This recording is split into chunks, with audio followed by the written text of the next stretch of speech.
ආයුබෝවන් සියලු දෙනාටම නව අධ්‍යාපන ප්‍රතිසංස්කරණ යටතේ 2026 වසරේ 6 වසර ශ්‍රේණියට ලැබිලා තියෙන මොඩියුල ක්‍රමයට ලැබිලා තියෙන මේ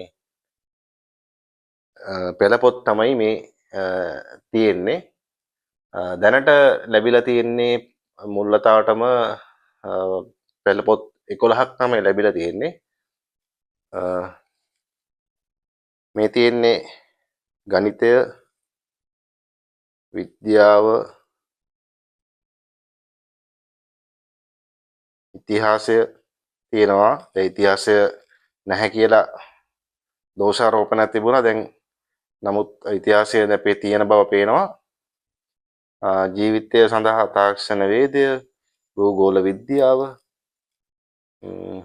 සෞඛ්‍ය හා ශාරීරික අධ්‍යාපනය, ඊට පස්සේ විවසායකත්වය හා මූලික ශාස්ත්‍රතාවය,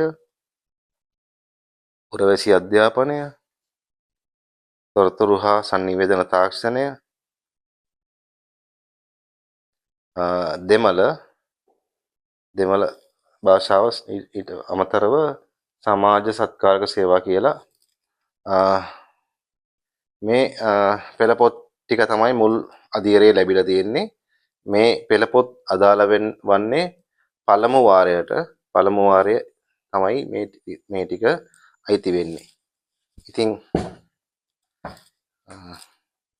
පෙළපොත් වලින් ගණිතය පොත තමයි ටිකක් ඝනකමට තියෙන්නේ. අනිත් ඒවා ගොඩක්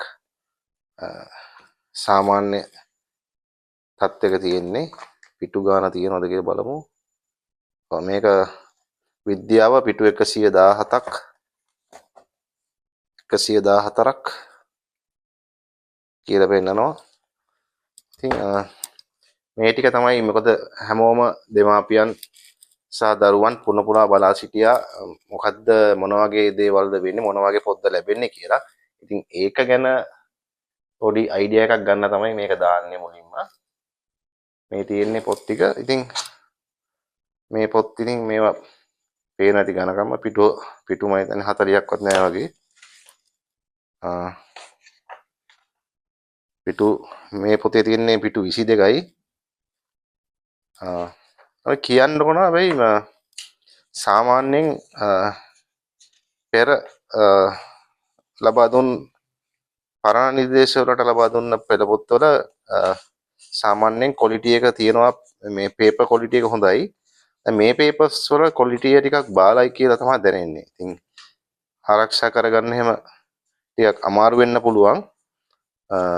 දීර්ඝ කාලීනව පාවිච්චි කරන්න ටිකක් පොඩි ළමයින්ට ටිකක් කිලිටි වෙන්න ඉරෙන්න හැකියාව තිබෙනවා. මේකේ තව විශේෂත්වයක් තියෙනවා. මේ පෙළපොත්වල හැම එකකම අවසාන කවර් එක ගහලා තියෙනවා. එන්න මේ විදිහට. ඒ කියන්නේ මේක 2026 ඉඳලා 29 වෙනකන් වසර 4කට මේක දාලා තියෙනවා. මේ තියෙන විදිහට පෙන්වන්නේ මේ පොත ඊළඟ මෙයාලා දැන් 7 වසරට යනකොට මේ පොත බාර දෙන්න ඕන කියන එක තමයි මේකෙන් අදහස් වෙන්නේ මම හිතන විදිහට. ඉතින් ඒ කියන්නේ දැන් මේ 2026 වසරට පාවිච්චි කරපු ළමයාගේ නම ලියලා මේ පොත බාර දෙන්න ඕන. ඊට පස්සේ 2027 ළමයා පාවිච්චි කරනවා. ඉතින් ප්‍රශ්නයකට තියෙන්නේ ඉතින් මේ වගේ ටිකක් කඩදාසිය ටිකක් බාල ගතියක් දැනෙනවා කලින් ඒවට වඩා. නමුත් පත්තරයට වඩා නම් ඝනකමක් තිබෙනවා පත්තර කොලට වඩා. බලමු ඉතින් ඉදිරියේදී මේ පොත් ටික පරිස්සම් කරලා ඊළඟ ශිෂ්‍යයන්ට මේ ටික ලබා දෙන්න හැකි වෙයිද කියලා. ඉතින් මේ වගේ තමයි මේ පොත්වල මේ 6 ශ්‍රේණියේ පොත්වල මේ ආකාරයට තමයි දිස් වෙන්නේ. මේක ඉතිහාසය, විද්‍යාව මේ තියෙන්නේ. මේ ආකාරයට බලා ගන්න පුළුවන්. තොරතුරු අපි බලමු තොරතුරු පොත කොහොමද කියලා. තොරතුරු sannivedana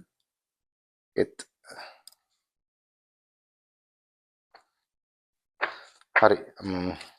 මම හිතනවා කෙටි අදහසක් ගන්න තාම මේ මොනවද පෙළපොත් ලැබෙන්නේ කියලා පුරපොලා බලා සිටි අයට මේ වීඩියෝ එක ප්‍රයෝජනයක් වෙයි කියලා අපි හිතනවා. ඉතින් අපි ඉදිරියේදී බලමු